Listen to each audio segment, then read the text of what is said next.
তো বেটা পালিয়ে গেছে, হ্যাঁ না না, বিবির হয়েছে তো স্বামী পালিয়ে গেছে, স্বামীর হয়েছে তো বিবি পালিয়ে গেছে, ভাইয়ের হয়েছে তো ভাই পালিয়ে গেছে। আল্লাহ বলছেন দেখো দুনিয়াতে নমুনা আমি আল্লাহ দিয়ে দিয়েছি। সামান্য একটা রোগ আজ পর্যন্ত ডাক্তাররা বলতে পারলো না করোনা কি জিনিস, কেমন রোগ, তাও কোনো ডাক্তারের ক্ষমতা হলো না। সেই রোগ যদি বাপের হয়েছে সন্তানরা আর কাছে যেতে চাইল না। তার মানে কি করোনা মানে কি touch corona, touch corona, touch করলেই অবস্থা খারাপ। তো এই দুনিয়ার হাল যদি সামান্য করোনাতেই হয়, আল্লাহ বলছেন যেদিনে আবাদা আবাদা জিন্দেগি, জান্নাত আর জাহান্নামের ফয়সালা হবে বোকা, ওদিনে বাপ্পাটার পরিচয় দেবে কি করে ভাবলে বলো। আল্লাহ বলছেন ওদিনের কথা একবার স্মরণ করো, যেদিনে পাপ তার সমস্ত আত্মীয় স্বজনকে ভুলে যাবে, এমনকি নিজের অর্ধাঙ্গিনীকে ভুলে যাবে, বিবির কথা ভুলে যাবে, বাচ্চার কথা ভুলে যাবে, নিজের কথা বলে চলবে। শুধু আমি আপনি নই বাবাজি আমার ভাইয়েরা, নবীরা পর্যন্ত উম্মতের কথা ভুলে যাবে, হ্যাঁ না না, সমস্ত নবী বলবে নফসি নফসি, আমার কি হবে আমার কি হবে। তো আমি আপনি কোন জায়গায় আছি এতটুকু ফখর করে বলতে পারি যে আমি আপনি শেষ নবীর উম্মত, হ্যাঁ না না, আমি আপনি শেষ নবীর উম্মত। আমিও বলছি ঠিক আছে অসুবিধা নেই, কিন্তু আল্লাহ পাক বলেছেন শেষ নবীর উম্মত থাকর ওই সময় কবুল হবে, তোমার নিজের ফখর করাটা ওই সময় ধর্তব্যের মধ্যে আসবে। ফখর আল্লাহ পাক বলছেন কুল ইন কুনতুম তুহিব্বুনাল্লাহ ফাত্তাবিউনি ইউহিব্বুকুমুল্লাহ ওয়া ইয়াগফির লাকুম যুনুবাকুম ওয়াল্লাহু গফুরুর রহিম। কোরআনে পাকের পারা নাম্বার 3, সূরার নাম সূরা আল ইমরান, আয়াত নাম্বার 32, 32 নম্বর আয়াত, একেবারে বাম দিকের পৃষ্ঠার উপর থেকে দুটো তিনটে লাইন পড়ে কোরআন নকল করেন আর জানিয়ে দেন কুল ইন কুনতুম তুহিব্বুনাল্লাহ, ওগো নবী বলে দাও বান্দারে বাপ যদি পিয়ারা হতে চায় আমি রহমান আমার বান্দা গো নবী ইত্তেবা করো জানো ওগো আমার নবী দয়, বলুন আল্লাহু আকবার। আল্লাহ শিখিয়ে দিচ্ছেন যদি পেয়ারা হতে চাও হাবিব আপনি শুনিয়ে দেন, আপনার উম্মত উম্মতানিকে শুনিয়ে দেন, আমার বান্দার বান্দীদেরকে শুনিয়ে দেন, তারা যদি আমার পেয়ারা বানতে চায়, আমি আল্লাহর রহমতের কোলে বাস করতে চাই, তাদেরকে শুনিয়ে দাও তারা যেন আমি আল্লাহর হুকুম মানার পরে হাবিব তোমার ইত্তেবাটা মেনে নেয়। তারপরে আমি আল্লাহ কথা দিলাম যখন আমার হাবিবের ইত্তেবা হয়ে যাবে, বান্দার অন্যায় আর ভুল যত হবে আমি আল্লাহ ক্ষমা করে দেব। এখানে একটা গ্রামার দিয়েছেন আরবি, ওয়াগফির লাকুম যুনুবাকুম, অতীত বর্তমান ভবিষ্যৎ। যদি আমার বান্দারা হাবিব তোমার অনুসরণ করে ইত্তেবা করে তো আমি আল্লাহ কথা দিলাম এর মাঝখানে চলতে গিয়ে পাশ খেতেই পারে, হ্যাঁ না না, ভুল এ তো আমাদের শুরু থেকে বাপ আদম থেকে চলে আসছে। তো এজন্য আল্লাহ পাক শিখিয়ে দিয়েছেন ওয়াগফির লাকুম যুনুবাকুম, হাবিব তাদেরকে শুনিয়ে দাও যদি তোমার অনুসরণ করতে গিয়ে যদিও কোনো সময় পা স্লিপ খায় তো আমি আল্লাহ শুনিয়ে দিলাম ওয়াগফির লাকুম যুনুবাকুম। জোরে বলেন সুবহানাল্লাহ। আল্লাহু গফুরুর রহিম, আমি আল্লাহ তাদের ভুলগুলোকেও মার্জনা করে দেব। জোরে বলেন সুবহানাল্লাহ। এজন্য বাবাজি আমার ভাইরা, সোনার চাল বন্ধুরা, আমার জ্ঞানী গুণী সুধী মানুষেরা, আল্লাহ ওয়ালা বাবাজিরা, সোনামণি মায়েরা বোনেরা, দুনিয়ার জমিন থেকে যদি এক আল্লাহকে রাজি খুশি করে যেতে পারি, পাক জাতের কসম খেয়ে বললেও ভুল হবে না, আমার আপনার দুনিয়ার জমিনে থেকে আল্লাহর ভয় যদি অন্তরে নিয়ে যেতে পারি, বাবাজি আমার ভাইরা, মরবেন আর ডাইরেক্ট জান্নাত দেখতে পাবেন। জোরে বলেন সুবহানাল্লাহ। বললে হুজুর দলিল দিতে হবে, নইলে মানব না। কোরআন বলছে, আমি বলতে পারি, পৃথিবীর কোন কিতাব বলতে পারে না। ইন্নাল্লাযীনা ক্বালু রাব্বুনাল্লাহ তাতানাজ্জালু আলাইহিমুল মালাঈকা আল্লা তাখাফু ওয়া লা তাহজানু ওয়া আবশিরু বিল জান্নাতিল্লাতী কুনতুম তুআদুন নাহনু আউলিয়াউকুম ফিল হায়াতিদ দুনিয়া ওয়া ফিল আখিরা ওয়া লাকুম ফিহা মা তাশতাহি আনফুসুকুম ওয়া লাকুম ফিহা মা তাদউন নুজুলাম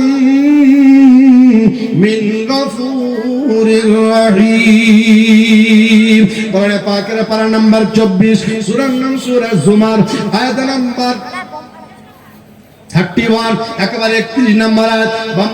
বাম দিকের পৃষ্ঠার উপর থেকে দুটো লাইন পরে কোরআন নকল করেন আর জানিয়ে দেন, যারা বলে আমরা আল্লাহর বান্দা, ইন্নাল্লাযীনা ক্বালু রাব্বুনাল্লাহ, যারা বলে আমরা আল্লাহর বান্দা, দুনিয়াতে শরীক করে না তারা, দুনিয়াতে কারোকে আল্লাহর সাথে শরীক করে না তারা। আমরা করি না তো ইনশাআল্লাহ? জি, ধরিয়ে দেবো এক একটা, আমি করি কিনা ধরিয়ে দেবো। জি, হ্যাঁ। চাকরি যে করে, চাকরির উপরে ভরসা করে না। চাষ যে করে, যদি চাষ ভালো হয় তো বলে আমি চাষি ভালো, আর চাষ যদি খারাপ হয় তো বলে আমার কপালে ছিল। হ্যাঁ না ব্যবসা করার পরে যদি জলসা মার্কেটিং করার পরে যদি লাভ হয় তো ভালো, তার না হলে বলবে আমার কপালে ছিল। হ্যাঁ না ভরসা আল্লাহর উপরে হলো না। আল্লাহর উপরে ভরসা করে তারা, সুখে দুঃখে আনন্দেতে আল্লাহকে স্মরণ করে যারা, আল্লাহর উপরে ভরসা করে তারা, সুখে দুঃখে আনন্দেতে আল্লাহকে 5 ওয়াক্ত স্মরণ করে যারা, মাথায় টুপি রাখে যারা, পা পর্যন্ত জামা পরে যারা, আল্লাহকে ভয় করে তারা, দাঁড়িয়ে পেশাব করে যারা। হ্যাঁ না কি? আল্লাহকে ভয় করে তারা, দাঁড়িয়ে নয় বসে পেশাব করে পানি নেবে যারা। আজ মুসলমানের অবস্থা এমন, প্যান্ট পরেছে, নামাজে গেলে পাছা বেরিয়ে যাচ্ছে। হ্যাঁ না তোর বসে পেশাব করার কায়দা আছে বলে মনে হয়? নামাজে রুকুতে গেলে যদি হাত বেরিয়ে যায় তো ও বসে করতে পারবে? তো আল্লাহ পাক বলছেন ভয় করে আমি আল্লাহকে তারা, যাবতীয় কাজের উপরে আমি আল্লাহকে ছাড়ে না যারা। লা শারীকা লাহু ওয়া বিযালিকা উমিরতু ওয়া আনা আউয়ালুল মুসলিমিন। প্রত্যেকটি কাজের উপরে, যাবতীয় কাজের উপরে শরীক করে না যারা। আজ মুসলমান একটু ঝড় যদি আছে আল্লাহর উপরে ভরসা করে না, একটু যদি কঠিন বৃষ্টি আসে আল্লাহর উপরে ভরসা থাকে বলে মনে হয় না। ছেলে যদি বিমারি হয় বলে না আল্লাহর কাছে কয়, বলেছে আল্লাহর কাছে একবারও? বাচ্চা অসুস্থ হয়েছে, এ ডাক্তারের কাছে নাই, ও ডাক্তারের কাছে নাই, ও নার্সিংহোমে নাই, ও হাকিমের কাছে নাই, ও তাবিজ কারনেওয়ালার কাছে ছোটে, একবারও মসজিদে ঢুকে বলে না রব্বানা, রোগ দেনেওয়ালার মালিক তুমি, শেফা দেনেওয়ালার মালিক তুমি। বলেছে? যখন কোনো জায়গায় হলো না, 5টা বাতাসা কিনে নিয়ে ইমাম সাহেব হাতে দিয়ে বলছে হুজুর দোয়া করো, আর মনে হয় মাল টিকবে না। হ্যাঁ না ভরসা কার উপরে তোমরা বলো? আমি বলতে পারলাম না। আল্লাহ বলছেন ভরসা করে তারা, ভরসা করে তারা, সুখেতে দুঃখেতে আনন্দেতে আমি আল্লাহকে ছাড়ে না যারা, যাবতীয় কাজের উপরে আমি আল্লাহকে স্মরণ করে করে যারা, চাষেতে গিয়েছে তো আল্লাহকে স্মরণ করে করে, ব্যবসাতে গিয়েছে তো দোকান খোলে আল্লাহকে স্মরণ করে করে, রাস্তা চলে তো আল্লাহকে স্মরণ করে চলে, ঘর থেকে বেরিয়েছে তো আল্লাহকে স্মরণ করে বেরিয়েছে, গাড়িতে চাপেছে তো আল্লাহকে স্মরণ করে চলেছে, যাবতীয় কাজের উপরে আমি আল্লাহকে স্মরণ করে যারা। আজ মুসলমান বাচ্চাকে শেখাচ্ছে টাটা বাই বাই হ্যাঁ না না, স্মরণ শেখাচ্ছে, আল্লাহকে স্মরণ করে বলছো হ্যাঁ। আজ মুসলমানের ছেলে সালাম ভালো করে দিতে পারে না, বয়স্ক হয়ে গেছে আজও মুসাফা শিখলো না। আমি এখানে আসার পরে কয়েকজন মুসাফা করেছে, আমি নাম বলবো না, এক হাতে মুসাফা আরেকটা হাতের গুড়ে রেখেছে, কি হলো আমি ধরে ঠিক করে দিলাম। তো বয়স হয়ে গেছে আজও সালামের মুসাফা শিখলো না, বলো কবে শিখবে কবরে গেলে। মুসলমান আজও যদি ঘুমিয়ে সেই জেগে ঘুমানোর ভান করো তো কেউ ঘুম ভাঙাতে পারবে না। এজন্য আল্লাহ বলছেন আমি আল্লাহ বলেছি শোনো বান্দা, রেডি হয়ে থাকো যেন ঘুমায় না, জেগে ঘুমানোর ভান করো না, কোন মুহূর্তে চলে যাবে মালাকুল মউত, পৃথিবীর কারোর খবর থাকবে না, মায়ের কোল থেকে সন্তান চলে যাবে, মা বুঝতে পারবে না, গাড়ির মাঝখান থেকে মালিক চলে যাবে, পাড়া প্রতিবেশী এসে জিজ্ঞাসা করবে কি গো তোমরা তো গাড়ে ছিলে, তারপরে কি করে মারা গেল বলো। ওরা বলে শোনো আমরা বডির গার্ড ছিলাম, রুহের গার্ড ছিলাম না। এজন্য বাপেরা আমার ভাইয়েরা সাবধান হতে হবে, যাবতীয় কাজের উপরে আমি আল্লাহকে ভয় রাখতে হবে। মুসলমান শুধু মসজিদে গেলে হুজুরের দেখে ভয়, রাস্তায় চলে ভয় করে না, রাস্তার মাঝখানে পুকুরে একদিকে শান করেছে আর একদিকে শান, দুদিকে শানে, একদিকে আছে ছকিনার মাপ আর একদিকে আছে বল্টু, হ্যাঁ না না, একদিকে ছকিনার মা দুপুরে গোসল করতে গিয়েছে আর একদিকে বল্টু জাঙ্গা পরে নেমেছে। মুসলমান আল্লাহকে ভয় করে, তোমরা বলো আমি বলতে পারলাম না। যদি ওর আল্লাহর ভয় অন্তরে থাকতো ও কি আর ওই জাঙ্গা পরে ওই মেয়েটার সামনে নামতে পারতো? ওপার থেকে ছকিনার মা দেখছে স্বপ্ন কি মারলে, ওপার থেকেও মনে মনে দেখছে হ্যাঁ না না কল্পনা হচ্ছে কিনা। গোনা হয় কখন? অন্তর থেকে কল্পনা যখন হয়। তুই এই যদি অবস্থা হয়, আজও মুসলমানের ছেলে দেখতে পাওয়া যায় 20, 22, 24 বছর বয়স হয়ে গেছে, আজও হাত পান করে ঘরে রাস্তাতে হ্যাঁ না না আল্লাহর হুকুম মানতে চাইল না। আল্লাহ বলল তুই যদি ভোরের বেলা রাস্তাতে না হাঁটিস বোকা, তোকে আর দুনিয়াতে রাখা যাবে না। এই ভয়ে মালভর 3টের সময় উঠে শুধু লেফট রাইট করছে রাস্তায়, হ্যাঁ না না আল্লাহর ভয়ে একবারও ঢুকলো না, আল্লাহর ভয়ে তার ঘরেতে একবারও ঢুকলো না। আর বিশ্ব নবী হাবিবুল্লাহ জনাবে মুহাম্মদুর রাসূলুল্লাহ সাল্লাল্লাহু আলাইহি ওয়াসাল্লাম বলেছেন, আল্লাহর নবী জানিয়েছেন যারা ফজরের 4 রাকাত নামাজ পড়ে নিল, 2 করে 4 পড়ে নিল, তাদের সারা দিনের লেফট রাইট হয়ে গেল। জোরে বলেন সুবহানাল্লাহ। দরুদ শরীফ উচ্চ আওয়াজে আল্লাহুম্মা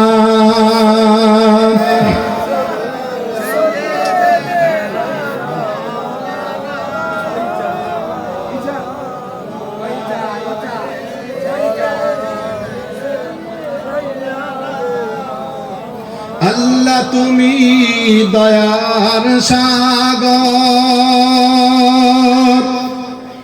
আল্লাহ তুমি দয়ার সাগর, করুণার আধার, তবু দয়া বারে বার।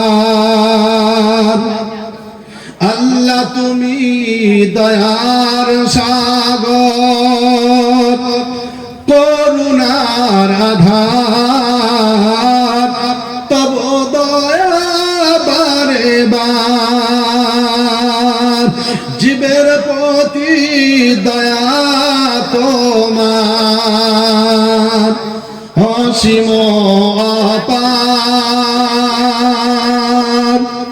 আল্লাহ তুমি দয়ার সাগর, করুণার আধার, তব দয়া বেশুমার। কেউ বা মতো আপন ধনে, কেউ বা মতো তোমার ধ্যানে, কেউ জানে না ডাকা আসবে কখন ওপারে যাওয়ার, তব দয়া বারে বার। আল্লাহুম্মা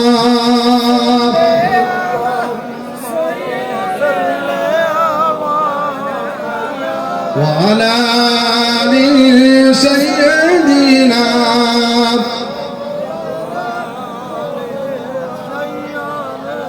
বাবাজি আমার, ভাইরা, সোনার চাঁদ বন্ধুরা আমার, জ্ঞানী গুণী সুখী মানুষেরা, আল্লাহওয়ালা বাবাজিরা, সোনামণি মায়েরা, বোনেরা, আল্লাহওয়ালা বাবাজিরা, এজন্য আল্লাহ পাক বলছেন, আমার যখন বান্দা আমার ভয় নিয়ে দুনিয়াতে চলবে, ক্বালু রাব্বুনাল্লাহ, যাবতীয় মুসিবতের আগে সর্বপ্রথম আমি আল্লাহকে স্মরণ করবে। কিতাবের মধ্যে এসেছে, যদিও সামান্য একটা জুতার ফিতাও ছিঁড়ে যায়, আমার বান্দা সর্বপ্রথম আমার কাছে অভিযোগ করবে, হ্যাঁ না না। হযরতে বেলালকে চেনেন আপনারা? বেলালকে চেনেন? আরে চেনেন না, নাম তো শুনেছেন, নামের সাথে পরিচিত তো, হ্যাঁ। হযরতে বেলাল খুব দেখতে সুন্দর ছিল, তাই না? কালো, এত কালো, হাড়ির পোদের থেকেও কালো। শুধু কালো নয়, চুলগুলো উস্কো খুস্কো, দাঁতগুলো গোছালো নয়, আগোছালো, ঠোঁটগুলো মোটা মোটা। তো হযরতে বেলাল, যখন বেলালের আলজিবটা একটু ছোট ছিল, এজন্য আজানে আশহাদুর জায়গায় আসহাদু বলতো। তো কোন এক সময় অভিযোগ, লম্বা ঘটনা, আমি ওদিকে যাব না, মূল পয়েন্টটা বলবো। তো বেলালকে যখন মুয়াজ্জিনের খাতা থেকে আল্লাহর নবী পরিবর্তন করে অন্য একজনকে দায়িত্ব দিলেন, হযরতে বেলাল বাড়িতে যাওয়ার পরে সিজদা থেকে আর মাথা তুলছে না। কি বলছেন? অভিযোগ কি বলছেন? রব্বি আল্লাহ, আমাকে যে কালো বানিয়েছো এর জন্য আমি দায়ী তোমাকে করলাম। কাকে? কালো আমাকে যে বানিয়েছো, আমার ঠোঁটগুলো যে মোটা, আমার দেখতে অসুন্দর, চুলগুলো উস্কো খুস্কো, এর জন্য আমি তোমাকে অভিযোগ করলাম। তুমি আমাকে তৈরি করেছো, আমার আলজিবটা ছোট, শুদ্ধ পড়তে পারি না, এর জন্য আমি তোমাকে অভিযোগ করলাম, অন্য কাউকে দায়ী করলাম না। রব্বি আল্লাহ, যে কারণে তোমার ঘরে থেকে দায়িত্ব থেকে আমাকে সরিয়ে দেয়া হলো, এর বদলা আমি আজ রাতের মধ্যে পেতে চাই। জোরে বলেন সুবহানাল্লাহ।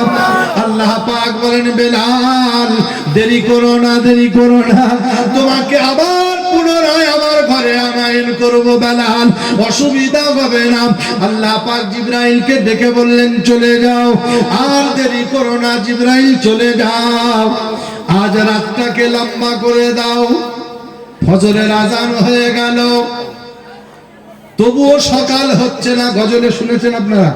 হ্যাঁ, বেলাল না আজান দিলে সকাল হতো না। আল্লাহ নবী অপেক্ষায় আছেন, আজান হয়ে গেছে, আল্লাহ নবী অপেক্ষায় আছেন, সকাল কিন্তু হচ্ছে না, সকাল হচ্ছে না। আবার আল্লাহ নবীর কাছে জিবরাইল এসে গেল, এসে বললেন, ইয়া রাসূলুল্লাহ, ইয়া হাবিবাল্লাহ,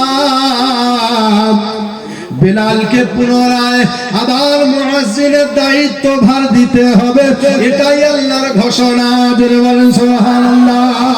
তো আল্লাহর মনোনীত যখন আমি আর আপনি বেনে যাব, সামান্য ত্রুটি বিচ্যুতি যদি হয়ে থাকে ওটা আল্লাহ ধরবেন না।